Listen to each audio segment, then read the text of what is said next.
Okay. Hi, everyone. I can see that some people already joined. Maybe we'll just wait for another minute or so that more people can join in, and we're going to start.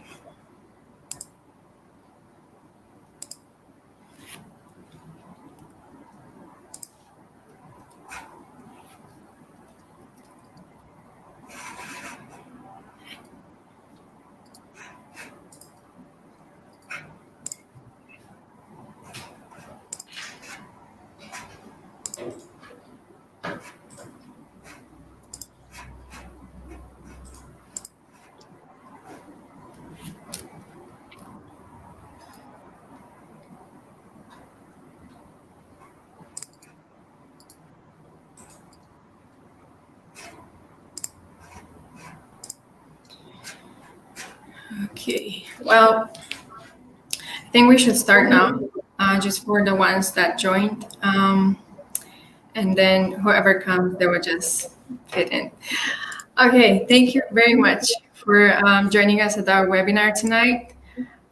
We are going to talk about recruitment and engagement versus safety with some really experienced professionals in human resources with many years of experience.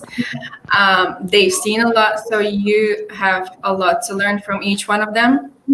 And I am very happy to introduce them, starting with the lady first. Areni Dimitrova, who is a senior country HR advisor at Cargotec Bulgaria.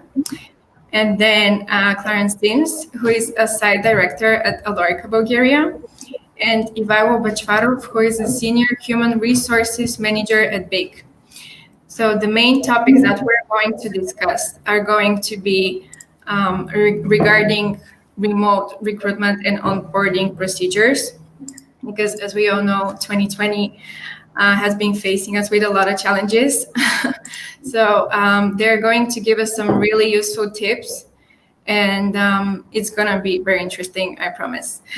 So now I'm going to give the word to each one of them to introduce the company they work for, what they do there, and how they make an impact there. So let's start with Reni. Do you want to share a little bit about Cargotec? Hello from my side. So I'm a senior country HR advisor in Cargotec. What I do, I take care about our colleagues in our local office. But let me first share a bit more about the company, who we are and what we do. So Cargotec is a Finnish company. So we are a European company. Our headquarters is in Finland. Cargotec is also a leading provider of cargo and load handling solutions with the aim of becoming a global leader in intelligent cargo handling. So we are regularly mixed with a logistics company, but we are not. What we do, we produce the machineries and engines that lift the heavy loads. Globally, we are more than 12,000 employees, and we have offices in about 45 countries, but we operate in more than 100 countries. So we have three main business areas: Kalmar, Hiab, and MacGregor. Kalmar is on the port, so these are the machineries and engines that lift the containers on the ports. Hiab is on the road, where even a single truck driver could be our client, and MacGregor is in the sea. Some of our clients are oil rigs, some naval clients, etc. I mentioned a couple of seconds ago that we work for intelligent cargo handling. As you can imagine, this is a bit old-fashioned business, and it's a bit difficult to implement such, but what we do in fact. For example, if we take Hiab, where a truck driver is our client, what we have developed is these video glasses that are quite popular now. So how it works, we have cameras all over the truck, and the driver can load or offload the truck without even going out of the cabin. Which not only makes it safer, but also makes it much more comfortable for the users, because you can imagine, for example, in the northern countries it's quite cold. So doing the work of without even going out of the cabin, it's a much more easier and safer. We grow through acquisitions, and one of our latest acquisitions in the last couple of years is Navis. For example, Navis work on the ports. You can imagine how big international ports there are in Americas, in APAC, in Japan. So these international ports contain have quite a lot of containers with different destinations. And what Navis does is really helps the users and the end customers to ease their work. So, for example, a truck driver can go to an international airport with millions and even billions of containers, and just for 1 hour load what they came for and leave, which again makes it works for the intelligent cargo handling. So what we do in Bulgaria, our office is established here in 2017, so now we are about 3 years old. We support our employees and our colleagues in other countries and also on a global level. We have specialists in three main areas. HR, indirect procurement, and finance. We also have a small group of finance specialists. This is our IT department, but it's not the focus of our local office here. Currently, we're about 350 employees and we are growing constantly. More or less is this. I'll be happy to answer also any questions you might have at the end of the session. Thank you so much, Renny. That was very detailed and interesting. Okay, I'm just going to mute you now for a few minutes. Clarence, do you want to go next and introduce Alorica? Sure. Hi, I'm Clara Sims, and thanks for joining the cast. Really appreciate the opportunity to have a chance to talk to you guys out there. A little bit about myself. My name is Clarence Sims, and I am the site director for Alorica in Bulgaria or in Europe. We have about 100,000 employees. We're in most countries, very large footprint in the BPO sphere. We are in the top 5 BPO with regard to service size and diversity. Here in Bulgaria, we support several types of clients, and within the BPO sphere here in Bulgaria, we're a small player. There's a lot of very large players here, but we're very effective, and we've been in market for about, it'll be 3 years in December. So in a couple of months, we'll be here for 3 years. We're about 800 people, moving toward 1,000 by end of year. That's our target. So we're growing at a steady pace here in Bulgaria, and it's been a very nice, beautiful country with a lot of really nice people, very smart people, and I enjoy being here a lot. A little bit about me from a background perspective. I came here from South Africa, working for a company called Huawei, a very large telecommunications company. But before that, I was in Germany for 10 years, and before that, I was in Hungary for another 5 or 7 years or so. So I've been around quite a bit. Very, very familiar with the European scene and the culture and how things are done here in Europe. First time working in Eastern Europe, but I enjoy it very much. So that's a little bit about me. As a person, I'll be more than happy to answer any questions that you have about us, about our company, about myself. So feel free to ask, and we'll be happy to answer. So I'll make mine short because I want to make sure that you guys have enough time to ask all the questions that you might want to ask. Thank you so much. That's very considerate. And yeah, we're happy you like it here.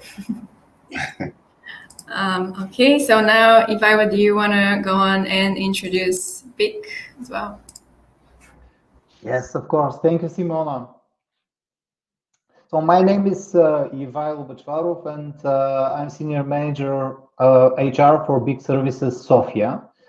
I'm sure you all know the brand Big, but let me introduce the company with a few words. Big is a world leader in stationery, lighters, and shavers with more than 75 years of history. The company is committed to providing high quality, affordable products to consumers worldwide. Today, Big produces and sells products in more than 160 countries around the world. The company is pretty new for Bulgaria. Actually, we opened our entity, Big Services Sofia, just in the beginning of 2020. In January, we had the first team members hired. So we started our operation in just few weeks before the pandemic and everything which happens afterwards.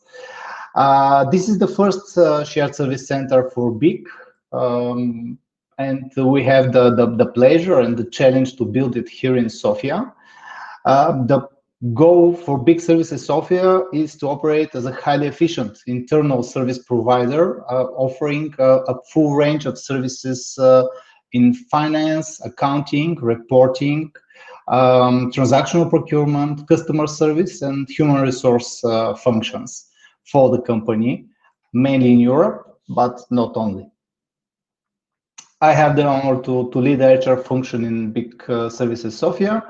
I have more than 20 years of experience in information technologies, operations, and HR. I have been part of companies like Ficusota, Active Trades, Plus 500, strong brands in FMCG and fintech industry, companies which are operating internationally. Over the years, I had the chance to participate or lead in initiatives not only in Bulgaria, but also in Ukraine, Romania, Serbia, Macedonia, Germany, and to work with colleagues and partners and friends from all over the world.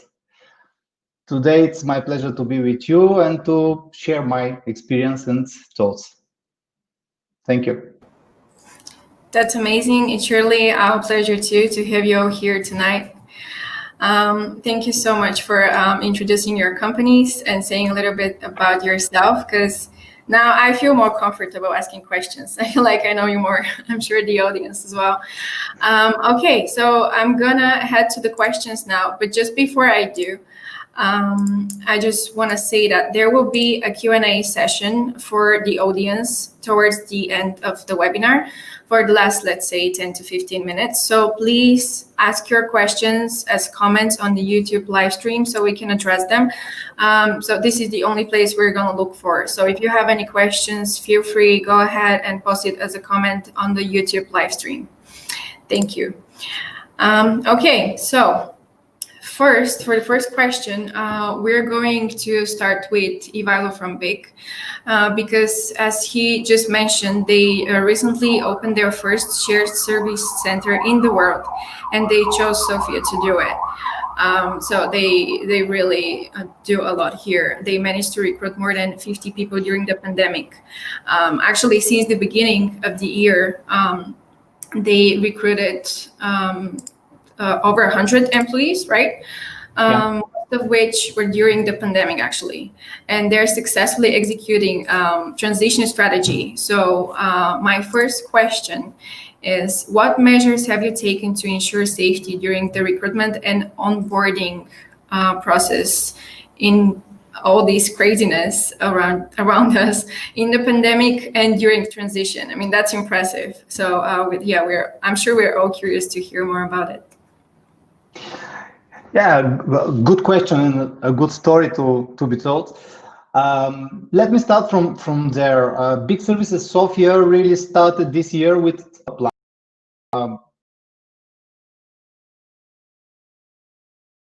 Plan for hiring, business trips, for onboarding, trainings, knowledge capture, knowledge transfer, etc. And then in March, the world was closed. Everything changed. So we changed our plans as well. The recruitment process was redesigned to online only. Probably more than 3 months, 3 to 4 months, we didn't have another one live interview. We've created a brand new onboarding program, also 100% online and probably 90% asynchronous, which means that people can go with their own pace through the onboarding materials and content. All business trips were canceled and all transition processes were executed remotely, which was a kind of a challenge because nobody did it like this before. At least we didn't have such experience in such scale. But our decisions and our quick reaction well, and the transition process goes smoothly. The ramp-up plan is according to the plan. We don't have delay neither with the hiring nor with the onboarding and transition. Of course, it was a challenge to regroup in such extreme period of time, short and challenging and uncertain, but we managed to do so. And you're right. Today, as of today, we have more than 110 team members, exactly as it was planned for the first 8 months, and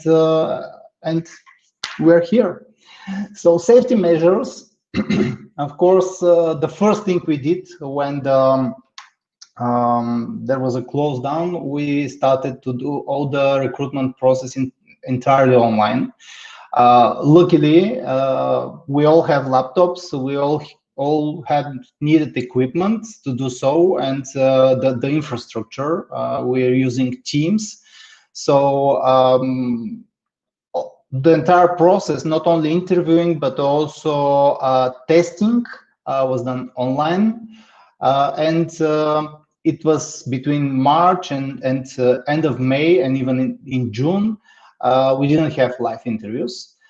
Then after we opened our office, we started to do a small number of live interviews again, but by keeping all prevention measures we had in place.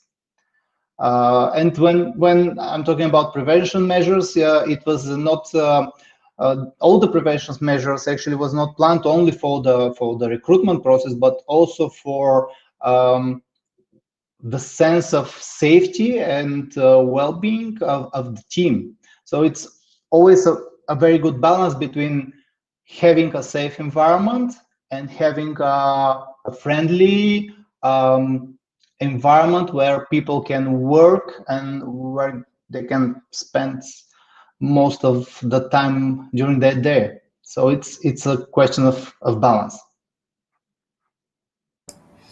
Yeah, surely, balance and flexibility. Yeah, thank you for also touching a little bit the matter about engagement. We're going to talk about it more a bit later. Okay, so now I'm gonna go. Thank you, Ivailo. Now I'm gonna go to Clarence, because I know that Alorica also hired quite a few new employees during the lockdown. So yeah, I'm curious to hear what you guys did and how was the whole process going on. What safety measures did you take in terms of recruitment and onboarding? Yeah. Yeah. Very interesting times that we live in, indeed. Over the last, since March, as you pointed out very well, Ivailo, since March, we've hired over 550 people in this short span of time. And it's been quite a harrowing approach for us, because once the pandemic started, there were no clear rules in place. I think everybody had to do things, you know, as we learned as we move forward. Now with Alorica, we have quite a few very good protocols already in place, and for our general operations around the globe. However, this pandemic, you have to look at, we had to look at the rules that were applicable for Bulgaria and how we were doing our hiring. One thing that it caused us to do is to go to kind of a hybrid approach, because we were working from the office, brick and mortar, and we shifted immediately to a work from home model that we've had in place for the past 5 years. In the US and in other countries, we have a work from home model, but at the scale in which we had to do it, there were certain things that we had to take into consideration while we were doing this. For example, before the pandemic, before Parliament met to discuss how and what would happen with the general population, we had to adhere to all of the HR rules that are already in place for the country, So one thing that you have to know is there were no clear rules for work from home for this country. So you had to basically find a way to not break any laws or any rules and still be able to accomplish what we needed to do, which was move people in a work from home mode in a very timely fashion. One of the many good things about that here in Bulgaria is the third, with respect to internet, it's at the third top one. So this means that the average speed that people have at home is about 100 megabits. So that gave us, such a good thing, because most people were technologically savvy. Most people had internet at home. Most people have a laptop or a computer at home. It was now just about moving them into the direction of into the processes that you would create for your company and be able to guide them to be as productive as possible. Now, I'm going more deeper into the question about what we've done, but I want to stay away from that for now and just follow the conversation. But we had to also adhere to the fact that you have to have a wet signature for people when you do it, and you have to also include a labor annex to your contracts.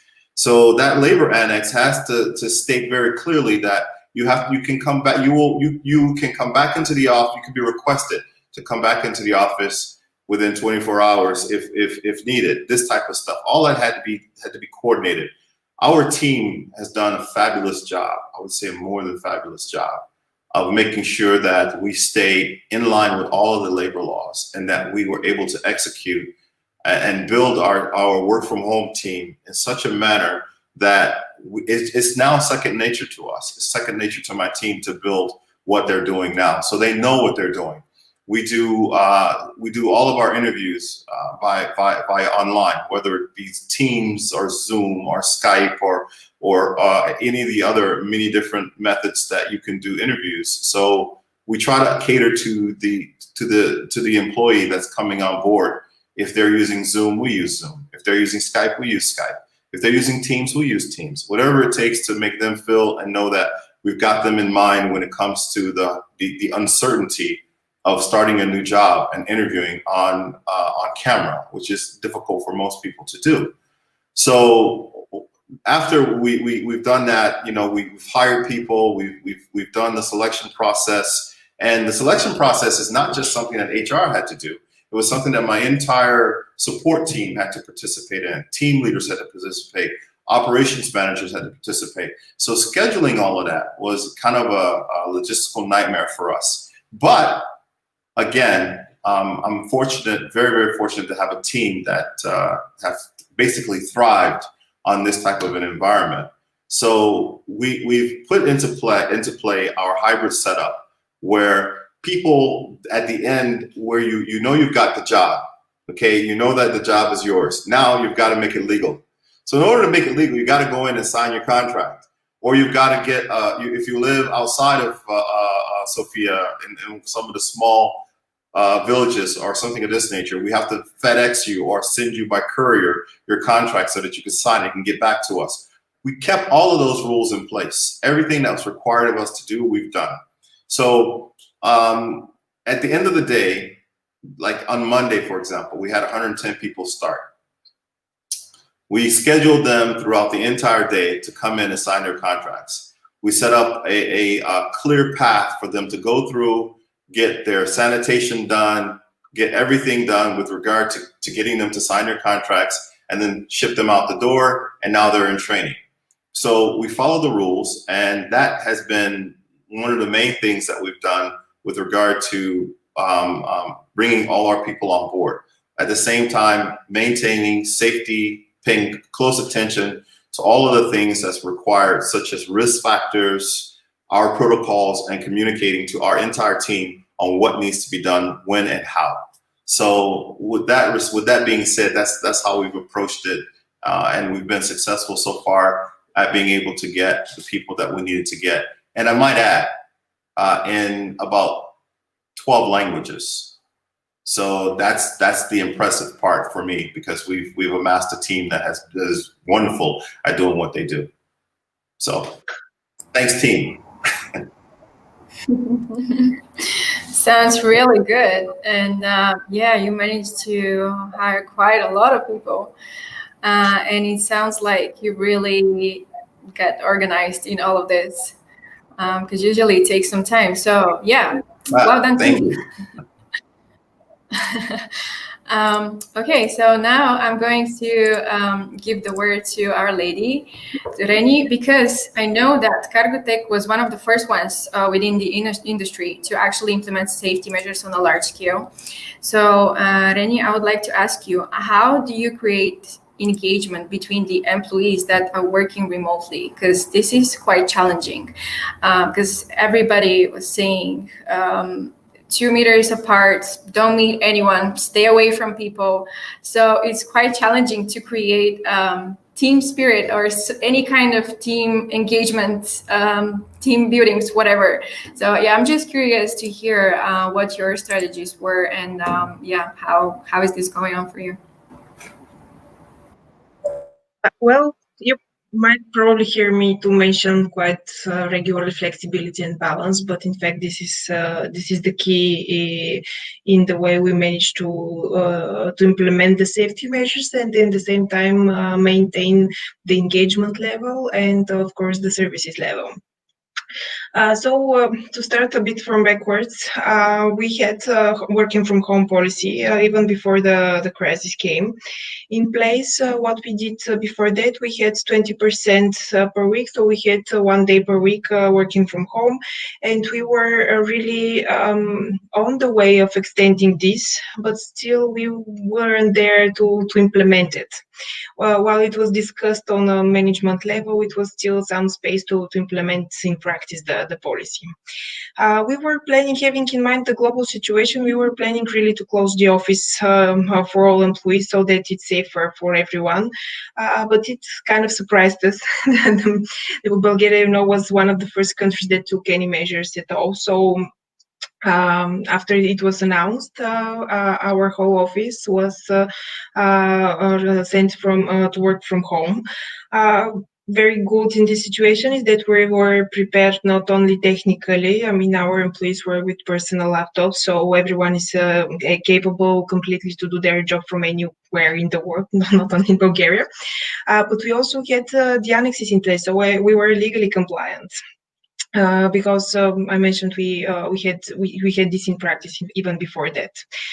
So during the crisis, it was difficult because nobody knew what's next. Nobody knew how it will go. So the regular meetings were very, very important. But at some point of time, people started really asking, well, will we get back to our office? Our office is in a very nice place in the center of the city with very nice view. So our employees are very happy coming to the office. And when it came back to when in the beginning of May, the government announced that the measures are a bit lowered. Then we kind of implemented the practical part of implementing the work from home policy.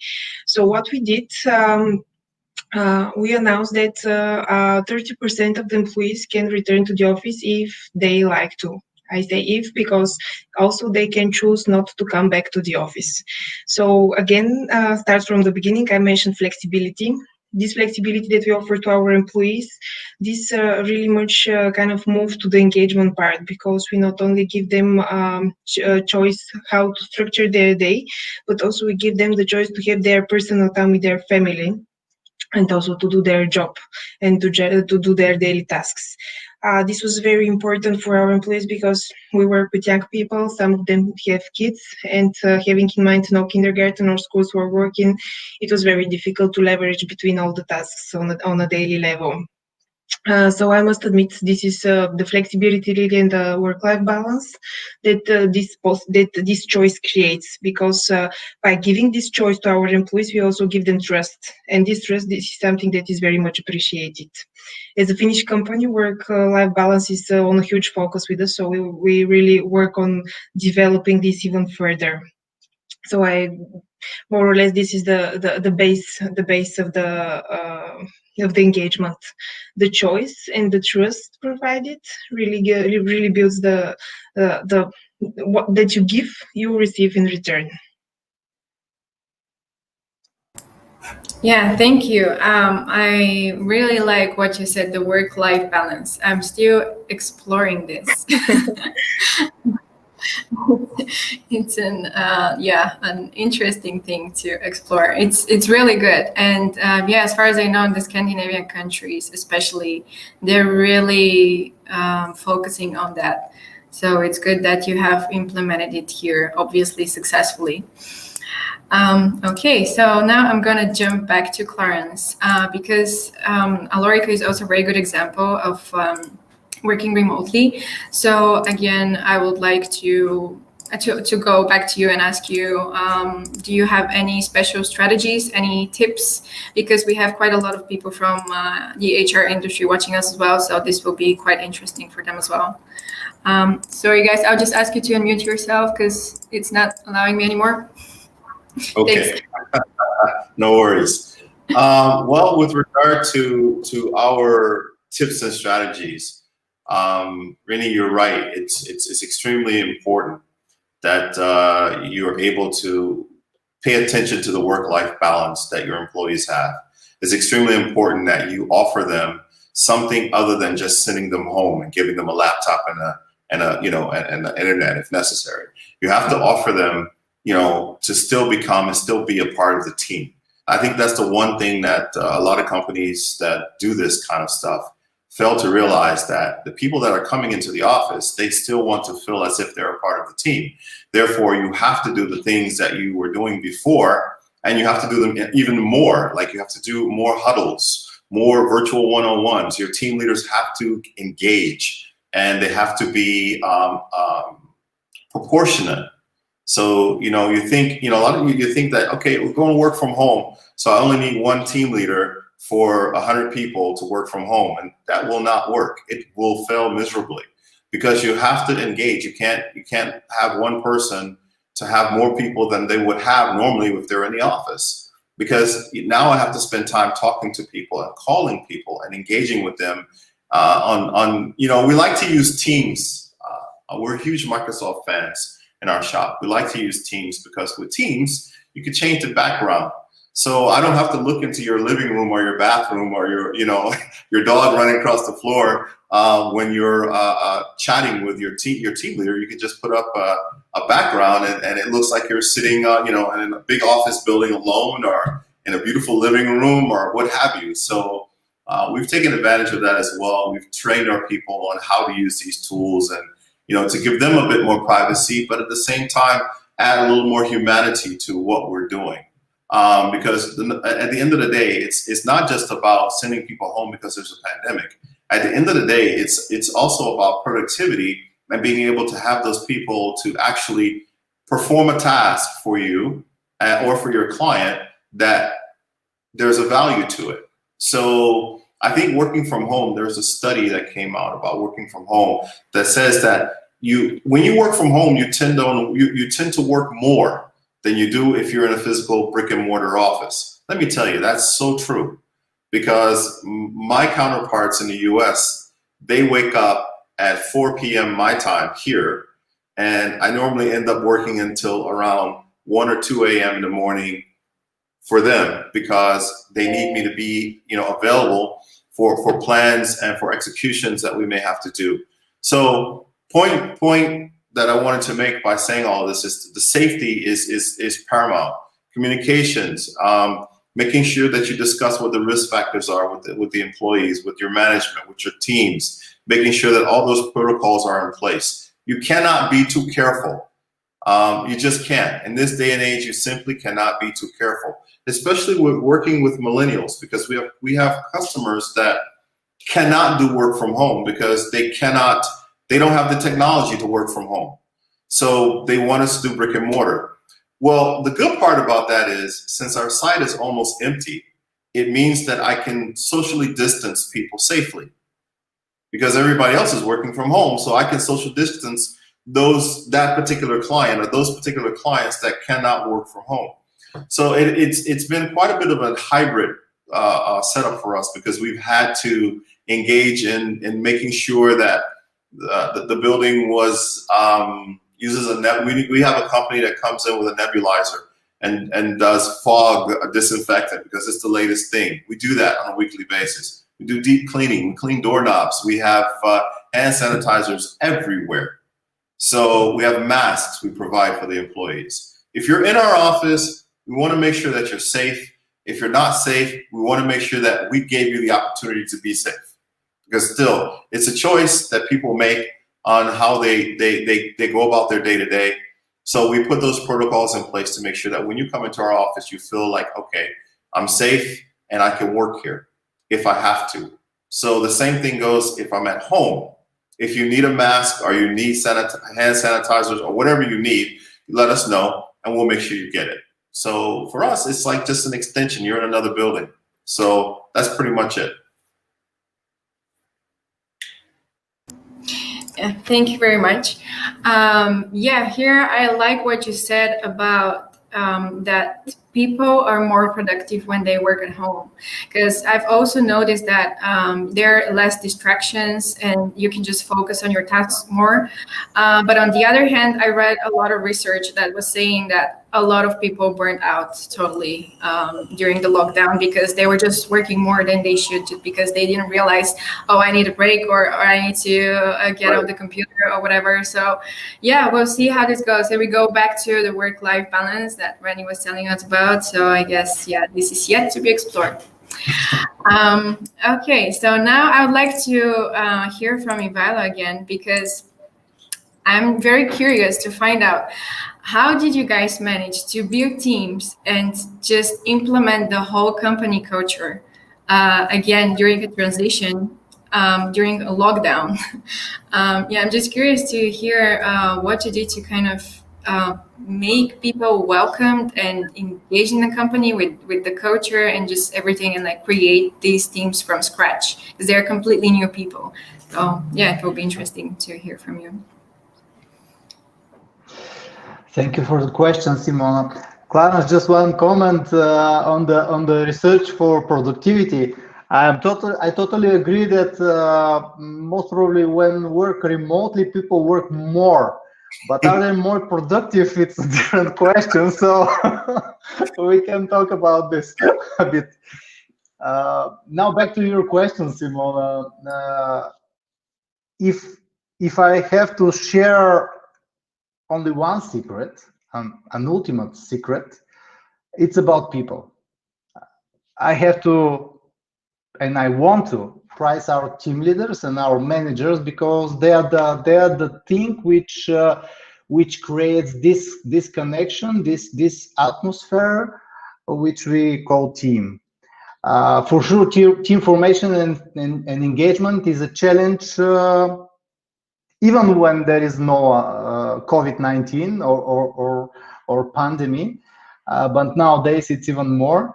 So it's all about team leaders, about managers, about people who are communicated with the new starters, people who are onboarding them, people who are providing all the information they might need, even without knowing. People who make them feel welcome, safe, taken care of. It's all about people. This is the secret. That's really good. Thank you so much. Yeah, people are really the greatest asset, and it's all about people. If people are happy, then everything will be going great, no matter if you work at home, at the office, or wherever you are. Thank you so much for your input to all of you. I have another question for all of you now, but I'm gonna hand the mic to Rennie first. Rennie, I want to ask you, do you believe there is a long-term potential in the remote model for the outsourcing sector, just for the industry in general? What do you think about it? Well, definitely yes. I'll start with an example. We some of our candidates that we interview, even before we get to the business, one of their first question is, okay, do you have work from home policy? Okay, what does this offer? And having in mind the work-life balance, the dynamic of the day that we have currently in our environment, in the current world that we live, this is very important. So working remotely, even not just from Sofia, but from another city in Bulgaria, that's something that is very important to our candidates. And I've worked in HP for some years, so IT area is IT business is already far well implemented this working from home policy. For us as an area, it's a bit new, but still our work can suggest that it could be done, or at least the majority of the roles could be done remotely. And it's more or less kind of that also already the candidates know what they can receive and they're looking for it. And if the companies are not in a position to offer it, they're not that compatible, to be honest. And I really believe that not only for the work-life balance, the fact that candidates are looking for it, but it also, as Clara and Ival mentioned, it's also about the productivity. So it's in return, it's a win-win situation. Employees win and also the company wins. Yeah, for sure. Even in marketing, because I work in marketing, when I'm hiring for my team, one of the first questions is, oh, is there a home office included?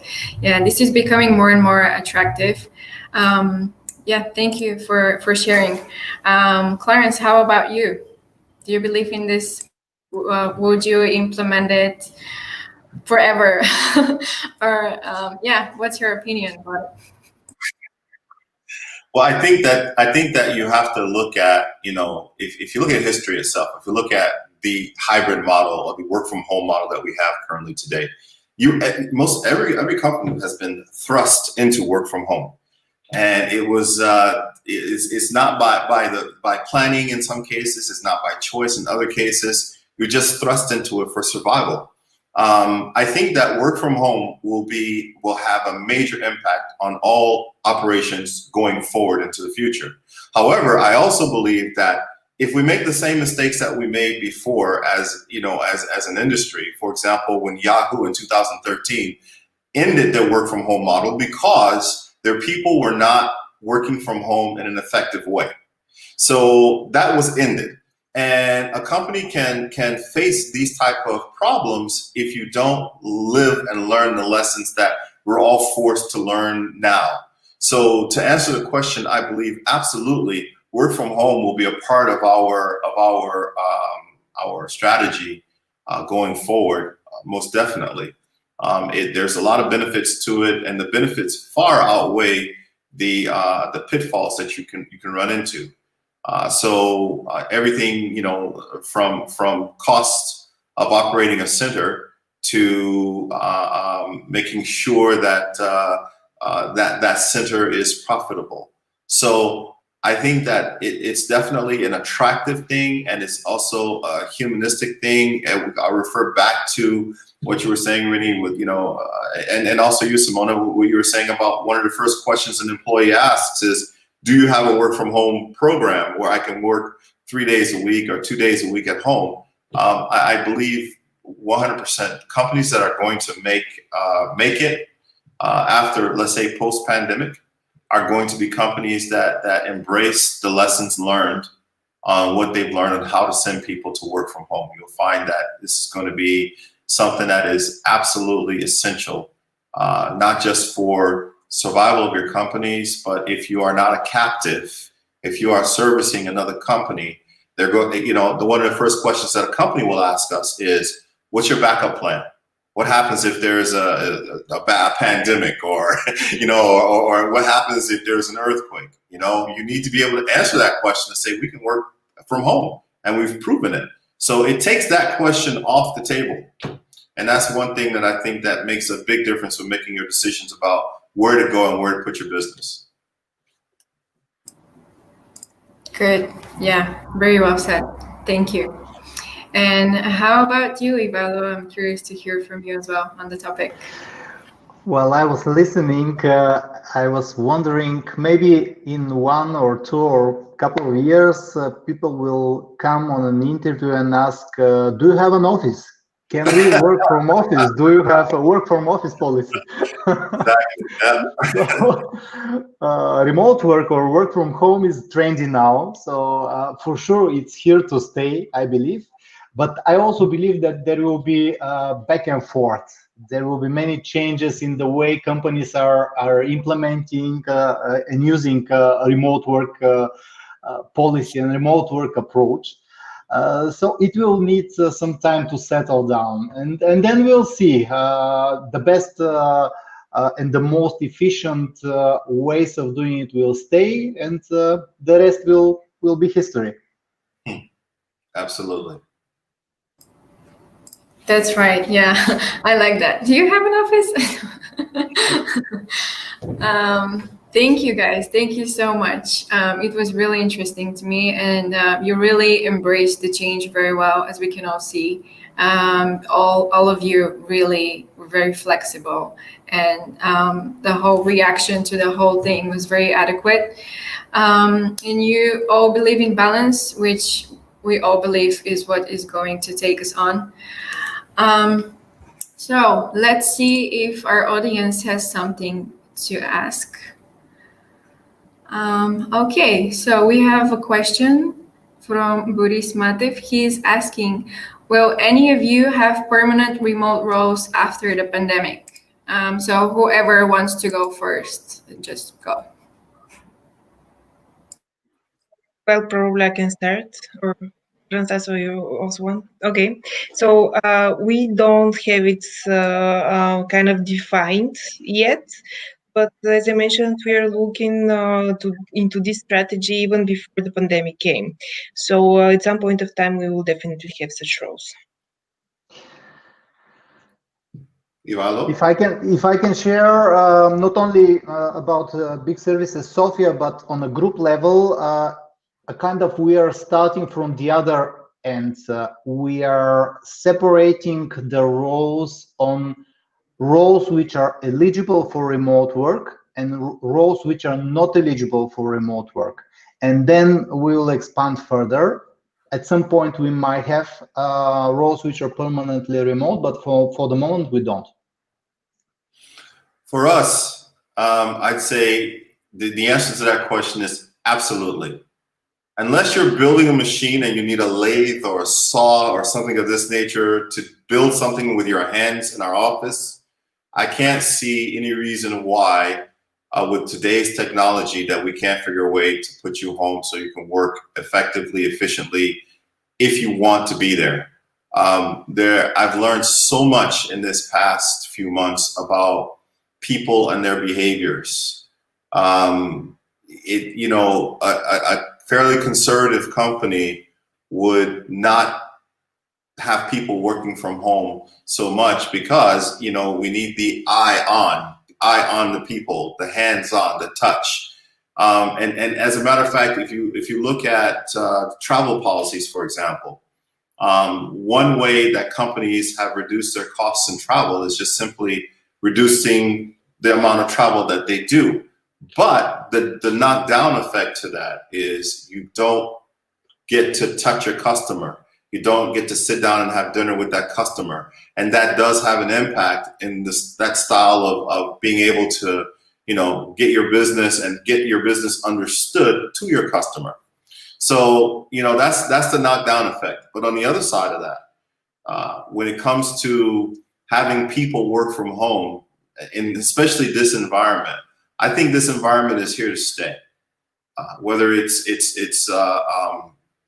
COVID-19, whether it's SARS, whether it's any of the other type of diseases that we're seeing, I think that working from home is here to stay, and we as companies must embrace the potential and possibilities of people working from home, while bearing in mind risk factors, protocols, and definitely communication.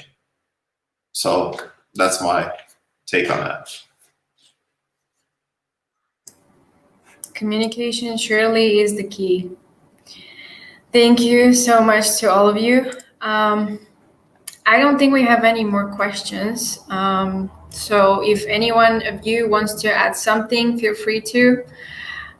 If not, we could conclude.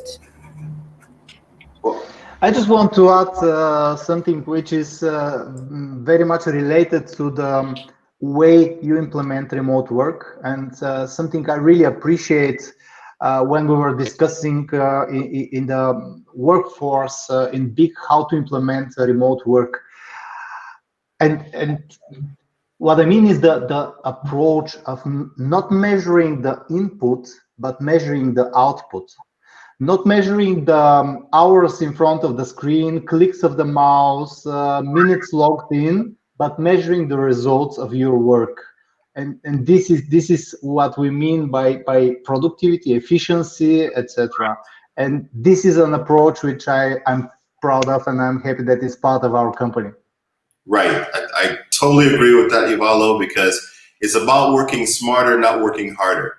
So, Absolutely. you know, if someone is in your office and they come every single day and they produce one big pen, you're like, hey, what are you doing? so I'm here and I did my quota. So I totally agree with that. It's not about how much you work. It's about what your output is and how effective you are with the work that you're doing. 100%. And it's part of the culture. It's changing the culture, because even when people are in the office, they could be a clock watchers, so-called, as you said. Exactly. But when you are self-reliant and when you have to deliver at the end of the day or end of the year, there is a change within you, and there is a change in the culture of the organization as well. Right. 100% agree. So I agree. Yeah, I feel like this lockdown has been a bit kind of exposing and revealing who's doing what. Because at the end of the day, we want results, right? But it's also, I feel like our work is getting more efficient now, because there are so many new tools that just came up, because people really had time to think about how to make things or processes more convenient during the lockdown. Or at least, I don't know, that's my feeling, because I really found some cool new tools that really make work more efficient. So I feel like this will be developing more, and it's really gonna help us just work smarter, not harder. 100%. That's good. One of the positives. Positives, correct. Okay, well, yeah, we don't have any other questions. Again, I really want to thank you, and I really appreciate that you all shared some time with us to tell about your strategies, your tips and tricks, and just to say something from the practice, not just dry theory. I really like that and appreciate it. I'm sure the audience appreciated it too. And of course, this is all recorded, so anyone can watch it anytime. And yeah, thank you again very much. Thank you. Thank you, Simona. It was a pleasure. I enjoyed the conversation. So have a great evening to everyone. 100%. I did as well. Thank you, Val. Thank you, Rennie. Thank you, Simona. And thank you, the man behind the scenes. Really all appreciate everything that you guys do. Thanks for the great and interesting conversations. Thank you. Alrighty. Thank you. Okay. Bye for now. Bye, guys.